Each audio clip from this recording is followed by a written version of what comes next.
10 Coolest Technical Facts About TIE Fighters. Following the demise of the Republic and the rise of the First Galactic Empire, the Emperor quickly took steps to rebrand all ships in the fleet with designs that supported his fanatic ideology. One of the most recognizable and iconic was the dreaded TIE Fighter, a straightforward starcraft capable of decimating opposing fleets with a combination of speed and killing power. Here are 10 of the coolest technical facts about the Star Wars TIE Fighter, from its design roots to its engine sound, and all the variants that came afterward. Number 10. That iconic sound.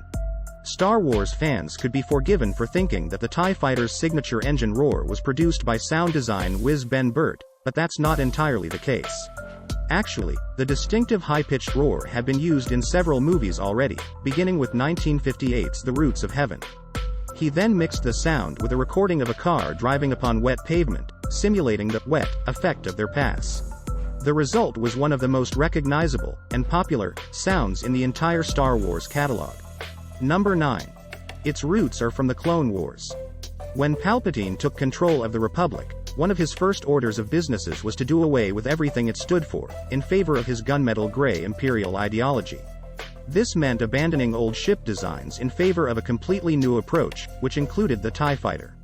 However, many ships took their cues from Republic designs, and the TIE was no exception. Its predecessor was the Alpha 3 V-Wing starfighter, used in the latter stage of the Clone Wars. The V-Wing was fast, maneuverable and very hard to hit, traits which would find their way into the TIE Fighter design years after. Number 8. They have no hyperdrive. In contrast to the Rebel Alliance's X-Wings and other craft, TIE Fighters had no hyperdrive functionality.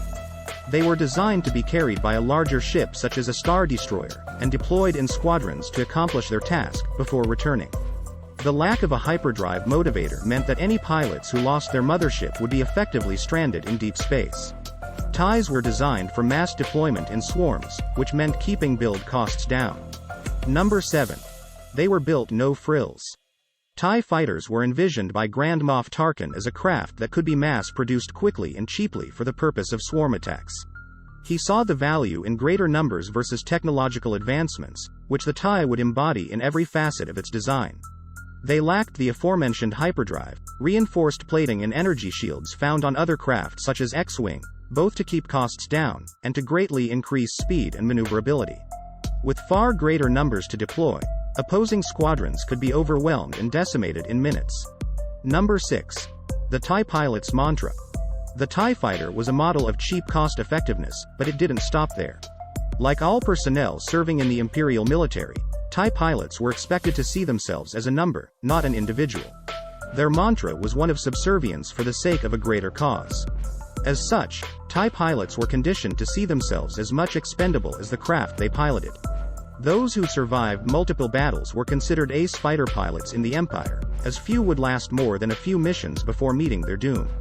If all else failed, TIE pilots weren't afraid to kamikaze opposing ships in order to die in service to the Empire.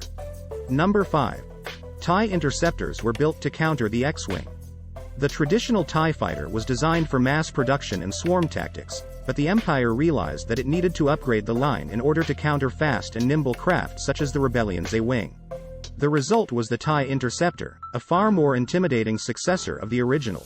This dagger-shaped fighter was designed primarily with a narrower and sleeker profile, making it much harder for enemy craft to target.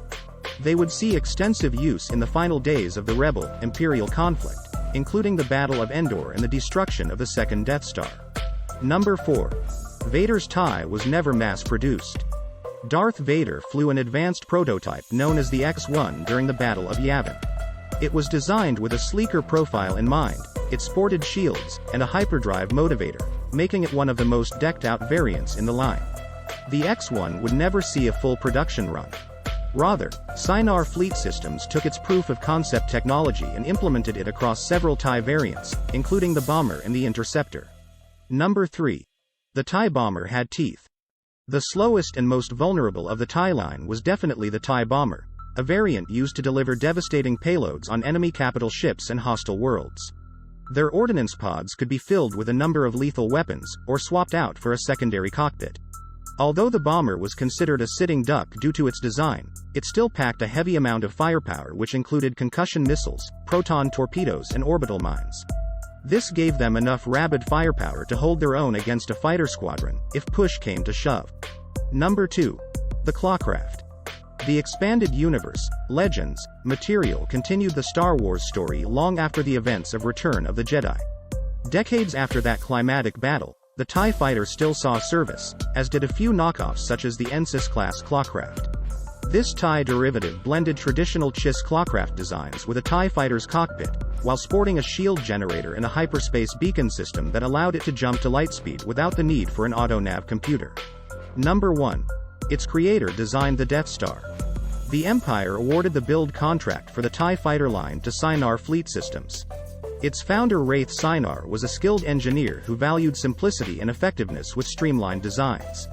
One of his ideas revolved around the concept for the Expeditionary Battle Planetoid, a massive spherical station that could be deployed during large-scale conflicts. He abandoned the idea, but the concept was stolen by Darth Sidious and turned over to Count Dooku, who used his separatist connections with the Geonosians to develop a far more terrifying weapon, the Death Star. Sinar also undertook a contract from Darth Sidious to create the sleek-looking scimitar for his apprentice, Darth Maul. Early indications of TIE design can also be identified in that craft.